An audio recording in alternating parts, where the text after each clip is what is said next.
Hi friends, இன்னைக்கு நம்ம என்ன வீடியோ பார்க்க போறோம்னா ஒரு சிம்பிளான ஈவினிங் ஸ்நாக்ஸ் வீடியோ தான் பார்க்க போறோம். அது குளிர் காலத்துக்கு மழை காலத்துக்கு இந்த ஸ்நாக்ஸ் வந்து ரொம்ப சூப்பரா இருக்குங்க. நீங்க கண்டிப்பா ட்ரை பண்ணி பாருங்க. நம்ம எல்லார் வீட்லயும் முட்டைக்கோஸ் வாங்குவோங்க.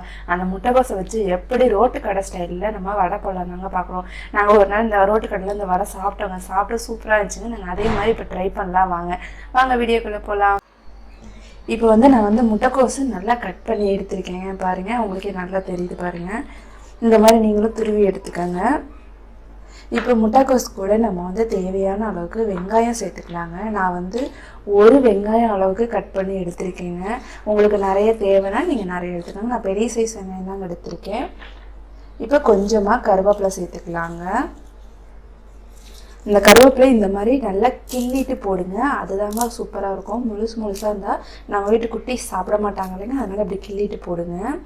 இப்போ வந்து தேவையான அளவுக்கு உப்பு சேர்த்துக்கலாங்க. இப்போ தேவையான அளவுக்கு நம்ம உப்பு சேர்த்துக்கலாங்க. நீங்கள் வந்து கொஞ்சம் நான் வந்து கடலை மாவு சேர்க்குறதுனால கொஞ்சம் உப்பு அதிகமாக தாங்க சேர்த்துருக்கேன்.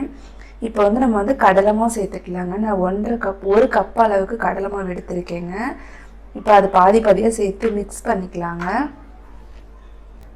நீங்கள் மிக்ஸ் பண்ணுறப்பே உங்களுக்கு வந்து கடலை மாவு போதுமா என்னென்னு உங்களுக்கு நல்லா தெரிஞ்சுக்கோங்க. நீங்கள் அதனால் கம்மியாகவும் சேர்த்துக்கோங்க. ரொம்ப அதிகமாக சேர்த்திங்கன்னா வெறும் கடலை மாவு மட்டும்தாங்க இருக்கும். இப்போ லைட்டாக மிக்ஸ் பண்ணியாச்சுங்க. நான் வந்து வரமிளகாத்தூள் எடுத்துருக்கேங்க. அதையும் இது கூட சேர்த்துக்கலாங்க. நீங்கள் வந்து வீட்டில் அரைச்ச மிளகாத்தூள் இருந்தாலும் எடுத்துக்கோங்க. அதுவும் நல்லா தாங்க இருக்கும். இப்போ வந்து இதை நல்லா மிக்ஸ் பண்ணிக்கலாங்க. நான் வந்து கலர் பவுடர் எதுவுமே போடலைங்க. நம்மளுக்கு வந்து கலர் பவுடர் போட்டு அது நல்லா இருக்க மாட்டேங்குது. அது ஒரு டேஸ்ட்டு கொடுக்குதுங்க. அதனால் இது மட்டும் போட்டு மிக்ஸ் பண்ணிக்கலாங்க. இப்போ பாருங்க, நல்லா மிக்ஸ் பண்ணியாச்சுங்க. நம்ம இது கூட வந்து கொஞ்சமாக தண்ணி ஊற்றிக்கலாங்க. தண்ணி ஊற்றி நல்லா வடையதுக்கு தட்டி எடுத்துக்கலாங்க. இப்போ பாருங்கள், நம்ம கொஞ்சமாக தண்ணி சேர்த்து பிணைஞ்சு எடுத்துக்கலாங்க. நான் வந்து நார்மல் வாட்டர் தாங்க சேர்த்துருக்கேன். நீங்களும் உங்கள்கிட்ட நார்மல் வாட்டர் இருக்குன்னா சேர்த்துக்கோங்க. இப்போ பாருங்கள், நம்ம வந்து அது எல்லாமே பிணைஞ்சி எடுத்துட்டோங்க. இப்போ வந்து வடை ஷேப்புக்கு நம்ம தட்டி எடுத்துக்கலாங்க. அதுக்கு வந்து உங்ககிட்ட ஒரு எண்ணெய் வாங்கின கவர், அந்த மாதிரி கவர் ஏதாவது இருந்துச்சுன்னா அதில் எடுத்து ஒரு சின்ன பீஸாக கட் பண்ணி வச்சுக்கோங்க. இல்லை உங்களுக்கு நல்லா கையில் வரும் அப்படின்னா நீங்கள் நல்லாவே போட்டுக்கோங்க. கையிலேயே போடுங்க, நல்லா வருங்க. வாங்க இப்போ நம்ம அதை எண்ணெய் பேப்பரை தட்டி எடுத்துக்கலாங்க.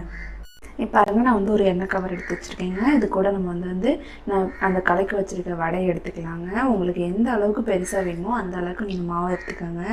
இப்போ உங்களுக்கு எந்த அளவுக்கு அதிகமாக சைஸ் வேணுமோ அந்த அளவுக்கு எடுத்துக்கோங்க. இப்போ பாருங்கள், நம்ம வடை ஷேஃப்க்கு வந்து ரெடி ஆகிடுச்சு பார்த்தீங்களா.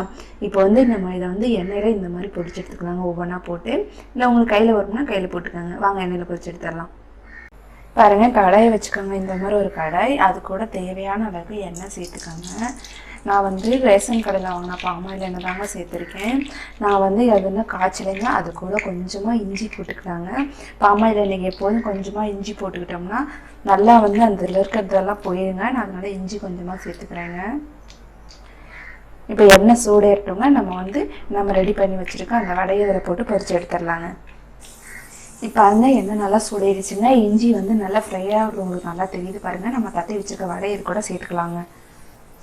ஒவ்வொன்றா சேர்த்துக்கலாங்க. நம்ம பாருங்கள், நம்ம பாத்திரம் ஒரு 50 அளவுக்கு போட்டாச்சுங்க. இப்போ இது வந்து மீடியமான ஃப்ளேமில் வேகட்டுங்க. நம்ம முட்டைக்கோஸ் வேகணும் இல்லைன்னா, அதனால் கொஞ்சம் மீடியமான ஃப்ளேம் வச்சுக்கோங்க. இப்போ வேகட்டுங்க. இப்போ பாருங்கள், நல்லா வெந்துருச்சு பாருங்கள். உங்களுக்கு பார்க்கும்போதே தெரியும் பாருங்கள், நல்லா செவந்து வந்திருக்கு பார்த்தீங்களா. இது வந்து நம்ம கேசரி பவுடர் போட்டிருந்தோம் அப்படின்னா அந்த ஃபுட் கலர் வந்து நம்மளுக்கு அது ஒரு கலரில் கொடுத்துருக்கோங்க. நம்ம அந்த கலர் போடாதனால இது ஒரு கலரில் காட்டுது பாருங்கள். உங்களுக்கு வீடியோவில் பார்க்குறப்ப லைட்டாக வேறு கலரில் தெரியுங்க. ஆனால் இது வந்து பிங்க் கலருக்கு இல்லாமல் டார்க் காஃபி கலரில் தெரியுங்க இது உங்களுக்கு. இப்போ இதை வந்து எடுத்துக்கலாங்க. நம்ம வந்து வேறு தட்டில் மாற்றிக்கலாங்க. இப்போ பாருங்கள், இல்லை ரெடி ஆகிடுச்சு பார்த்தீங்களா. எவ்வளோ சூப்பராக இருக்கானே. டிசி பேப்பர் வச்சு சாப்பிட கொடுத்துர்லாங்க. இப்போ பாருங்கள், எடுத்துகிட்டு வந்தாச்சுங்க. நம்ம சாப்பிட்டு பார்த்துடலாங்க எப்படி இருக்குன்னு. நல்லா பார்க்கும்போதே கிறிஸ்பியாக தெரியுதுங்க. நல்லா மொறுன்னு இருக்குங்க. நல்லா சூப்பராக இருக்குங்க. எனக்கு காரம் மட்டும்தாங்க கொஞ்சம் கம்மியாக இருக்குது. மற்றபடி செம்மையாக இருக்குங்க. பாருங்கள், நல்லா வெந்திருக்கு பாருங்கள். முட்டைக்கோஸும் சூப்பராக வெந்துடுச்சுங்க. நல்லா சூப்பராக இருக்குங்க. நீங்களும் இதே மாதிரி வீட்டில் ட்ரை பண்ணி பாருங்கள். ட்ரை பண்ணி பார்த்துட்டு எப்படி இருந்துச்சுன்னு கமெண்ட் பண்ணுங்கள். தேங்க்யூ.